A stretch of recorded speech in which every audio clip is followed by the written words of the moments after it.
Pourquoi le mental bat toujours le talent?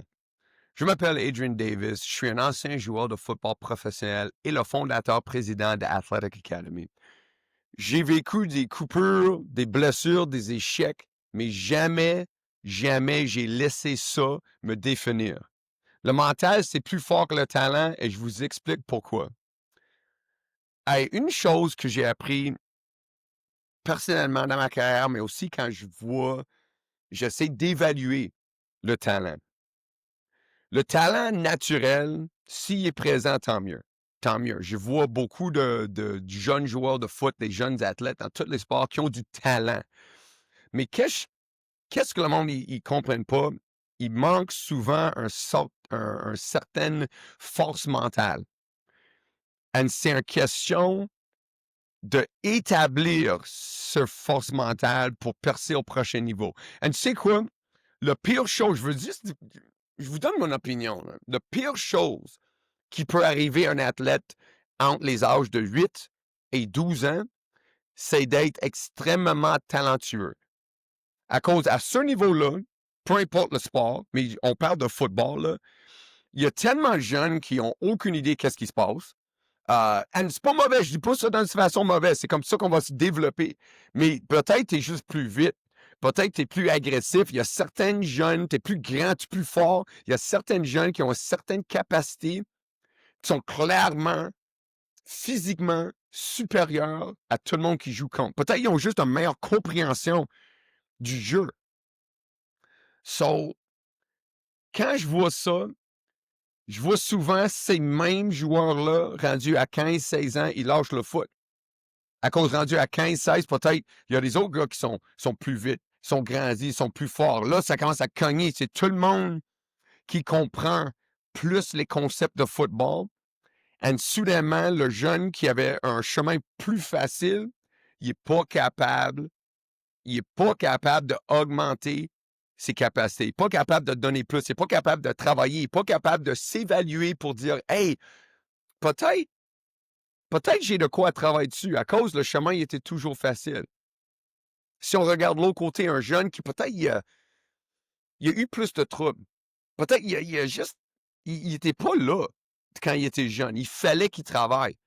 Il a commencé à présenter un mental, un genre de mental toughness que ça va prendre pour s'améliorer. Il comprend qu'il n'est pas assez bon.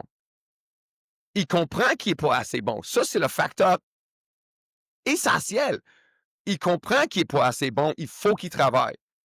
So, même, par exemple, à 10 ans, il n'est pas vraiment un bon joueur, mais rendu à 15 ans, il est bon. Mais cette mentale, ça lui sert toujours, là, ça part jamais de sa tête. Il va toujours penser, hey, là, je rentre en cégep, par exemple, je suis pas assez bon, il faut que je mette du travail dans ça. Même si c'est un joueur performant, partant, All-Star, je sais pas, cette mentale, c'est bon. C'est bon. Je vous donne la meilleure explication, le meilleur que je peux vous donner. Comment ça a changé pour moi? Moi, quand j'ai joué dans mon équipe civile à Greenfield Park, avant ma dernière année midget, mon première année, à sortant de l'année, il ne savait pas si j'allais être partant. Il n'y avait pas une opinion incroyable de moi. Il me pognait comme un paresseux. Il disait, hey, il est paresseux, talented but lazy. J'étais grand, j'étais fort, j'étais vite, mais je manquais quelque chose. Quand j'ai entendu ça, j'ai dit, hey, je vais les prouver que je suis capable. Sur là, ma mentalité a changé. J'étais MVP, j'étais un championnat provincial. J'ai décidé d'aller à Vanier. Quand j'y arrivais à Vanier, il y avait du talent. Il y avait du talent, c'est sûr, ce type de programme, ils vont avoir du talent.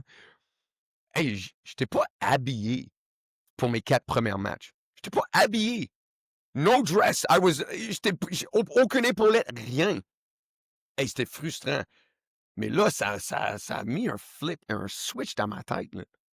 C'est-à-dire, hey, il faut que je donne un plus, il faut que je travaille, il faut que j'embarque dans ça. Ça va pas être un chemin facile. Et moi, je suis prêt. I'm ready. I'm ready for the work. Et à la fin de cette année, 4 matchs, je n'ai pas habillé. La fin de l'année, j'étais partant. J'étais partant dans les séries. J'étais partant le reste de mes années. Pas juste partant, mais j'ai failli être choisi comme recrue de l'année dans la ligue. J'ai eu une carrière exceptionnelle de ce point-là. Quand j'ai arrivé dans l'NCAA, j'ai expliqué ça dans des autres capsules. J'étais un Canadien, il me pognait pas pour un gros hot shot. Là. J'étais pas comme un gars qui a gagné des prix à Kentucky, Alabama, je sais pas où, là, à Mississippi, Floride, Californie. Sur là, c'est sûr que j'étais le bottom. Là. Il fallait que je me prouve à chaque jour. Parce que là, être Canadien, t'es pas sérieux, t'es Canadien quand même. Il fallait avoir un genre, comme on dit en anglais, un thick skin. Et il fallait être prêt à chaque journée de continuer de travailler le plus possible. Quand j'ai arrivé au pro, pour une variété de raisons, je n'étais pas dans une bonne situation. Mon contrat, il n'était pas bon. Il y avait plusieurs affaires je n'étais pas bien placé. Et là, j'ai appris comment travailler sans garantie de succès. Et maintenant, dans ma vie régulière, je peux faire la même affaire. Je suis prêt à travailler, je suis prêt à donner des sacrifices, je suis prêt à mettre une vision long terme en place pour avoir du succès. Que là, dans les prochaines semaines, on ne va pas voir les résultats. Dans les prochains mois, on ne va pas voir les résultats. 18 mois, 24 mois, 36 mois.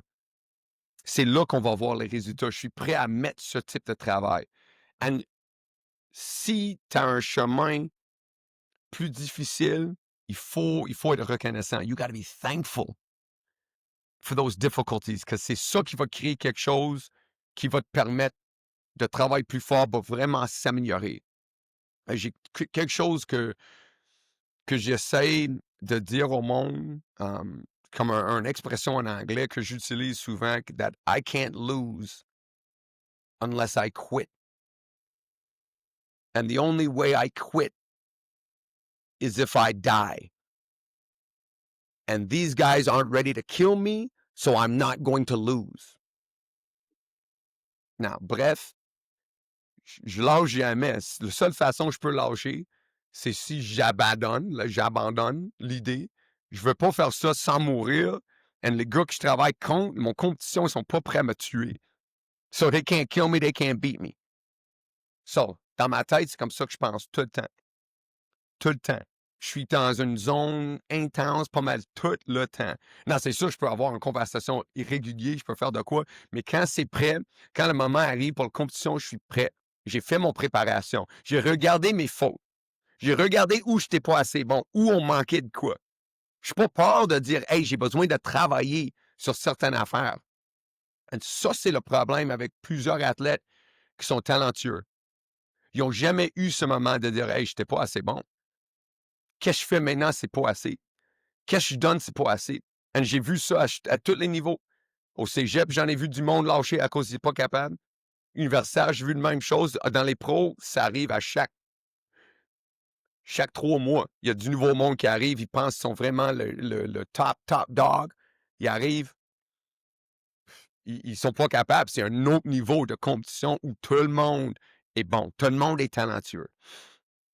So, si vous voulez vraiment vous améliorer, si vous vraiment percez au prochain niveau, plus haut niveau possible pour vous-même, en termes de vos talents, commence premièrement à faire des évaluations de vous-même, des vraies évaluations.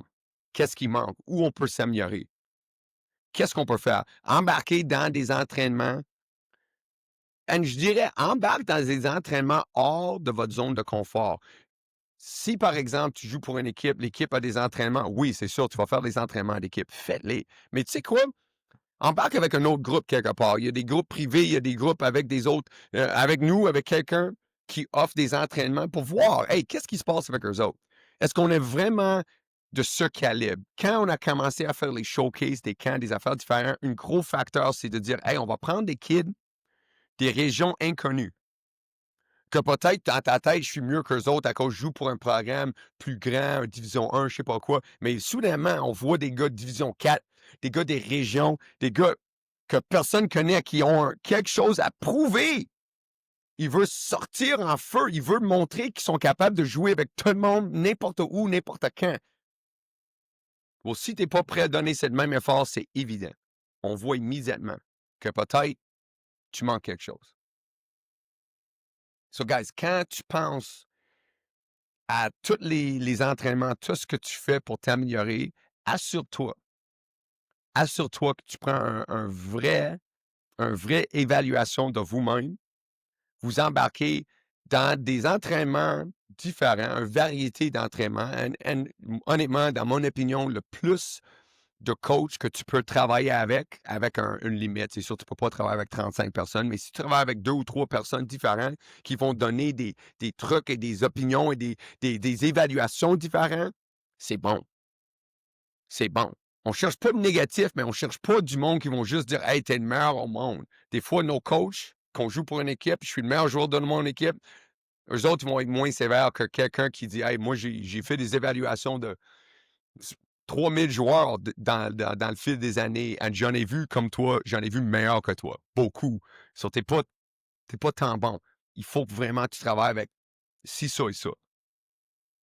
Guys, évite pas le travail. Évite pas des moments difficiles. Quand il y a des moments difficiles, yes, on embarque. On en veut, on cherche. On cherche pour ces moments difficiles pour assurer qu'on en sort au maximum. On en sort avec la meilleure version de nous-mêmes. On ne cherche pas pour le chemin facile, on cherche pour le chemin difficile. C'est comme ça qu'on va gagner. C'est comme ça qu'on va s'améliorer. C'est comme ça qu'on va trouver vraiment c'est quoi nos limites. Et on espère d'être capable de les dépasser. On va aller à un prochain niveau. Ça, c'est juste mon opinion. C'est sûr, c'est basé sur mes expériences, mais c'est basé sur mes expériences personnelles, mais aussi mes expériences à faire des évaluations sur des joueurs. Je vois du monde souvent que je dis I hope it works for you, but I don't know, man. T'es tellement. T'es juste. C'est pas capable de t'améliorer et c'est vraiment frustrant. T'es pas capable de mettre le niveau de travail que ça va prendre pour vraiment arriver au prochain niveau. Guys, évitez pas le travail. Ça, c'est le message. Évitez pas les moments difficiles. Ça, c'est le message. And si tu penses, si tu as une mentalité à mettre dans ta tête, hey, they can't beat me because they can't kill me. Hey, c'est intense. C'est intense, but hey, c'est comme ça on va gagner. C'est comme ça qu'on va vraiment arriver au prochain niveau. C'est comme toujours. Hey, abonnez-vous. On veut aimer, on veut partager, on veut mettre en commentaire qu'est-ce qu'on peut vous aider avec, comme toujours. Aidez-nous à vous aider. On est ici pour vous donner des expériences, des histoires, des mauvaises expériences, des expériences positives, des décisions qui ont fait un changement dans mon chemin et dans les chemins des jeunes que je travaille avec. Guys, merci beaucoup. Bonne journée.